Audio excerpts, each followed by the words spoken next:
Greg Watson, agency founder, and Ant Phillips, Kerbang's trend analyst, have worked with brands that include Levi, Coca-Cola, and Google. Here they are to explain how the Kerbang methods can help you find your story. Greg Watson, Ant Phillips, the Big Kerbang. Basically, we're a bunch of old advertising men, designers, brand specialists, and over the years we've honed our craft into something called creative strategy. For 20 years we've been positioning these big brands, finding their unique space that they can go out and sell themselves on. We've also created our own brands. You'll see up there's a soft drink called Soft Brew that we created a few years ago and took to market. But the reason we're here is to talk about Kerbang. Kerbang is a system that we've created that helps brands find their story and then tell their story. And over the next slides, we'll engage with you and show you some of the lessons we've learned. There's also on your seats, there's a business card, and it's got a little URL link that will take you to a place where you can find your own brand story. So if you fill in the survey, you'll get some free information to start you on your journey. Oh, before handing over to Ant, our biggest story is that we took happiness into the Coca-Cola organisation, which is their global positioning and brand story. The interesting thing was we were asked originally to position Minute Maid, which is the world's largest juice brand owned by Coca-Cola, and we took that into them, this proposition, which is that happy people actually live longer, and that then turned into what is now Open Happiness. We've got some storybooks, is what we create for our clients, and afterwards, if there's time, we'll share with them and show you how you can actually start your first chapter. I suppose the first thing is, why are stories important? Well, actually, it's a way our brains learn and develop. And science is colliding at the moment with art. There's lots of research out there at the moment that is corroborating this fact. That's why it makes logical sense when you think about it. It's what separates us from animals. We can actually have experiences without physically going through the actions by learning from a story, and that's why stories stir our emotions. Stories are also very important. If you get something into a narrative context, it's a lot more likely to be recalled and remembered as well. And they did some research with there is a thing, the World Memory Championships, and they did some research with all the past winners. And storytelling and a narrative is the most often used technique by these so-called memory experts. Why stories are big now is the internet was made to spread stories, really. And as the world gets more confusing and moves ever faster, people are also looking for the authentic, the genuine. Stories help to spread this. We're also seeking more emotional connections as well. And there's this transparency now as well, that everyone is really, marketing isn't a one-way conversation anymore. It's a two-way conversation, and you have to get your consumers involved. So what do we mean by a brand story? The important thing is it isn't a brand history. Everyone thinks they know about Hovis. It's a brown loaf. It's all about nostalgia. It's about a kid on a bike with a hat. Actually, they called us in to look at the wheat germ loaf. And it's important to remember that all stories, they involve characters. They have a setting, a context. The bit that a lot of people miss out is there's some kind of motive behind every action, and there's a struggle. Most of the great stories, someone's fighting for something, and that's what you have to remember with your brand as well, is what are you fighting for, who are you fighting against. In this instance, we went back and we found the original patent that Stoney Smith here, he had an intuition that wheat germ was good for you. He didn't know why at the time. Chemistry wasn't around to actually back him up and to say of the nutritional content. But he had this intuition, and he pursued this for several years to create this machine that stopped wheat germ going rancid, and it could then be reintroduced into the flour. And really, when you look at it, this is where brand history, you have to find something that is relevant to today when we work with heritage brands like this. And the fact is that the brand story about Hovis is not about heritage and a kid on a bike with a hat and some nice music. It's about the secret of life in itself, because wheat germ is the bit of the wheat kernel that makes the plant grow. And so suddenly you change the whole imagery of Hovis into this idea of sunshine and growth and light, and suddenly there's an emotional connection there that there wasn't there before. This is another of our brands, Spam as well. This is again, an example of what we call a brand story. And this is, Spam originally was, nowadays, if you went into a restaurant, you call it a terrine, and against popular misconceptions, there's no hooves or lips or ears in there. It's just pork shoulder and ham mixed together. And we know that people make jokes about it. So what we did is we know that's what we're fighting against. So we acknowledge that in a self-deprecating way by saying hammier than ham, gives us an excuse to go out there. That's our character. Our character is humorous. We acknowledge that. It says actually what we believe in. It's a unique taste. And it attracts like minds to your brand. And it acknowledges that there's people out there that won't like your brand as well. Brand stories don't have an ending as well. They do carry on running like it's hammier than ham. It's a platform on which you can build every subsequent story. Everything about your brand revolves around that core platform. So when we were asked to do this talk, what we thought was, okay, this is going to be a lot of small companies that are here as well as the large ones. So what I've looked at is ways that stories are being used in the gifting industry and what kind of ways can a small company or a small shop use storytelling. So really, there's several questions you can ask yourselves. Is there a story in your product buying? What inspired you to go out there and find these things? Is your taste itself a story? Where do you source from? Are there particular values you have about where you source from? Who made the things that you're buying and selling in the shop? The stories there.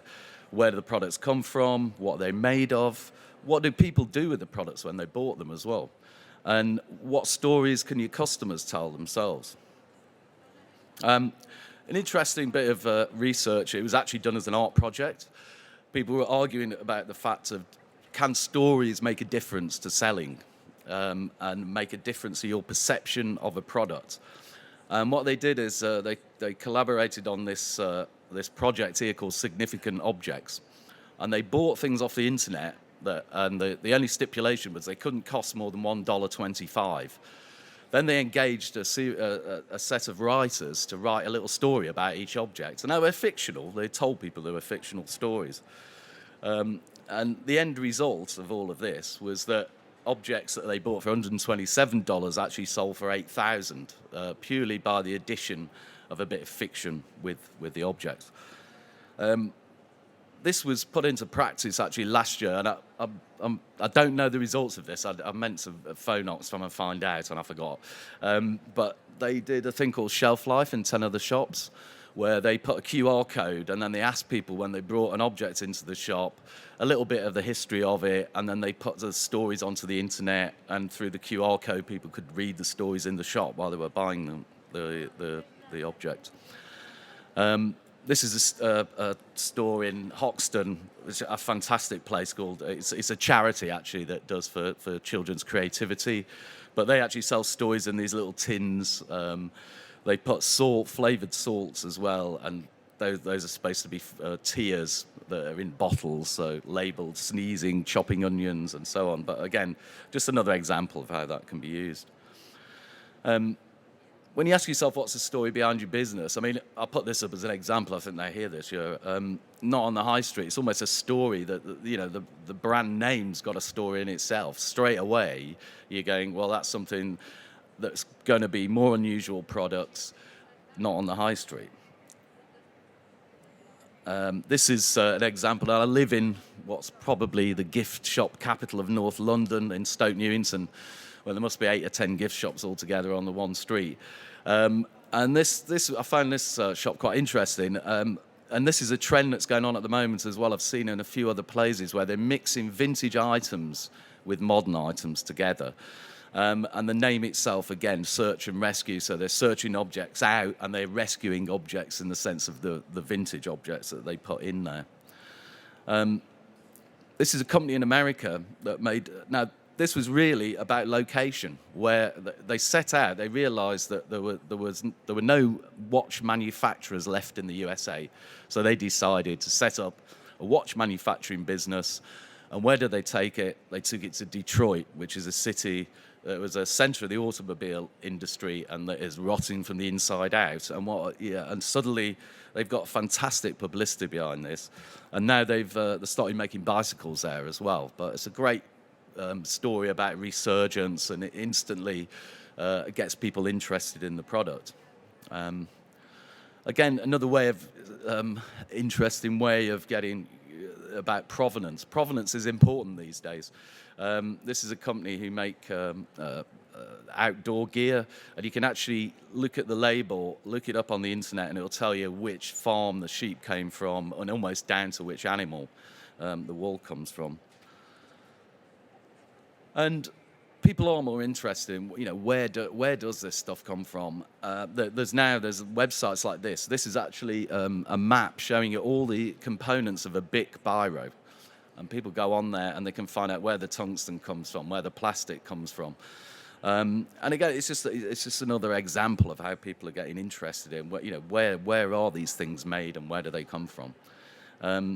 What stories can your customers tell? This is a fantastic example. A lady makes jewelry. She makes them out of the pieces of a parachute pull, the ring off the pull. And she was an ex-alcoholic. She gave jewelry made out of these to her friends. She took up skydiving, gave these as jewelry to her friends as a thank you for helping her through a difficult time in her life. And now she's set up a website. She creates all these different types of jewelry and pendants. And then she asks each customer to send in the story. Why are they giving this? What are they grateful about? And each single object has a story. What do people do with the things you sell? Again, here's a humble Sharpie.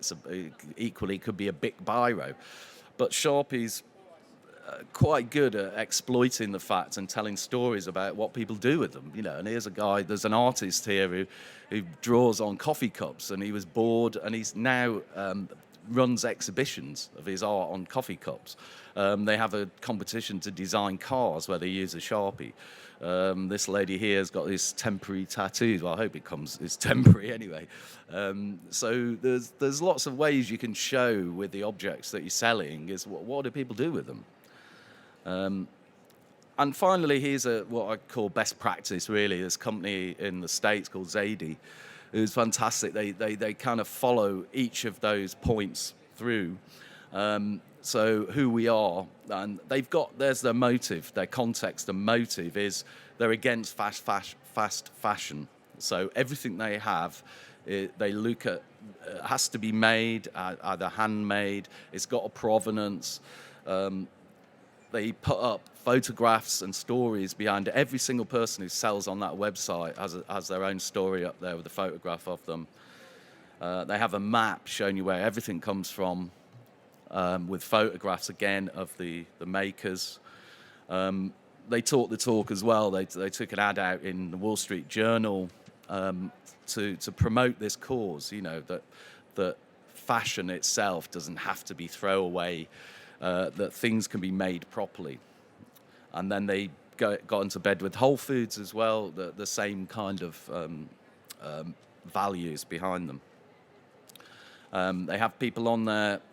They do workshops, and they have a section on their website as well that follows through this idea that objects can have meaning beyond just being a product. And so they invite people to send objects in, photograph them, and put a story behind it. And everyone from Deepak Chopra, lots of other celebs have sent items in with a little history behind it. This one was a lady who got divorced and got a wedding ring melted down and then remolded by a designer into another shape. And then they get their ambassadors as well. This is Laura Brown. It helps, obviously, if you're working for Harper's Bazaar. But the stories the people who like your stuff, who buy your stuff, try to encourage them to send their own stories into you. If there's ways of exploiting that. Okay, this is the Kerbang system. It might not look much, but I assure you it took 3.5 years of blood, sweat and tears. We've got a system that helps us find ideas, helps us tap into trends, and the clue here is look for embryonic trends. Think about foresight, not just insight. Any idea then comes out must go through the title, plot, twist system. Twist is what is uniquely differentiating about your brand, your product, your service. Plots, and I'll talk a bit more about them, are completely different to fictional plots that exist. And finally, you've got a title, and think about this as a title on a book, that it's got to tell you what the twist is, but in a really creative way. Next bit is all about story characterization. We won't go into too much today, but this taps into archetypes. And if anybody studied Jung here, you'll know that there are 12 archetypes that make us up, all of us up. The final bit that Ant touched on was about good stories have motive, good stories have struggle. And this is the interesting bit. They have characters, but it's how the story overcomes these struggles that really starts to engage and make the stories compelling. Underneath the system, there are a bunch of online tools that, again, you can have a play with later on if you want. So the heart of our system is something called brand story plots. Hollywood scriptwriters tell us there's 7 or 9 or 14 or 17 different plots that drive every fictional story. So Rags to Riches is Pretty Woman, and originally it was Cinderella. We looked at trying to make this work for brands. So we took the Super Brand 500, the top 500 brands in the world, and we tried to cluster them around these fictional story plots. And it didn't work, because fictional stories, you pick up the book, you read from page 1 and go to page 500. And that's how you understand the plot. Brands are living. So you see a brand on a website, you must be able to tap into its story from there. You see a billboard, you see a gift with a tag on it, it's got a story. It must take you back to that original brand plot. So that's why we believe these brand plots are unique. There's a different view of life, and that's for brands that rip up the category rule book. So Apple's a great example, Guinness, Volvo. Cars are sexy, cars go really, really quickly. No, they don't. It's all about safety. The next plot is People's Champion. These are for the guys and girls that create brands that set the category rules and define the category, and people follow them. Same with the AA, same with Anadin. Impossible Made Possible. Mr. Dyson does a thunderous job here in invigorating a category, or even creating a new category. All about invention. He's got a fan at the moment that heats up a room, it cools down the room, and it's got no blades. We don't know how it works, but we're excited about it. eBay. We all thought eBay would fail. Who would put a sweater with a hole on it on eBay and someone would actually send money for it? And we've all been proved wrong on that one. Life Made Simple, Google. There was someone talking about Google AdWords earlier on today. We type into a little box and it takes us where we want to go. We don't know how it works and we don't really care. And Google don't tell us. We just get a benefit out of that. This weekend, I've got a block drain, so I go to B&Q and I buy all the stuff to become a plumber for the weekend. The final very big category is transforms basic into luxury. I had a shave this morning. I used a Gillette. When I first shaved, I had 1 blade on it. Now mine's got 5 blades. It's got a lube strip on it. It also takes a battery. So they've really transformed a commodity product into something they can sell for a lot of money. Slight little push there, say that there is a URL there. If you go to that URL on there, it's on the business card, you can type in and play brand plotting yourself and uncover what potentially your brand plot can be. And that's the first kind of journey, if you like, into developing your brand storybook. The twist, as I mentioned, this is the unique selling point. This is a difficult bit. You know, you've all got products, exciting products, but how can you differentiate them from other people in the marketplace? And as I mentioned, the title, that is how you creatively express it. And it's got to be something engaging, as the title in the book will make people want to pick up and actually buy the product. Archetypes, too much information, and I think we were told 15 minutes, so that's where our story is going to end. There is a bit on our website when, again, you can start to understand, but archetypes drive your characterization are incredibly powerful because it taps into the fundamental desires that actually are in your target audience, your consumer. That's it, thank you.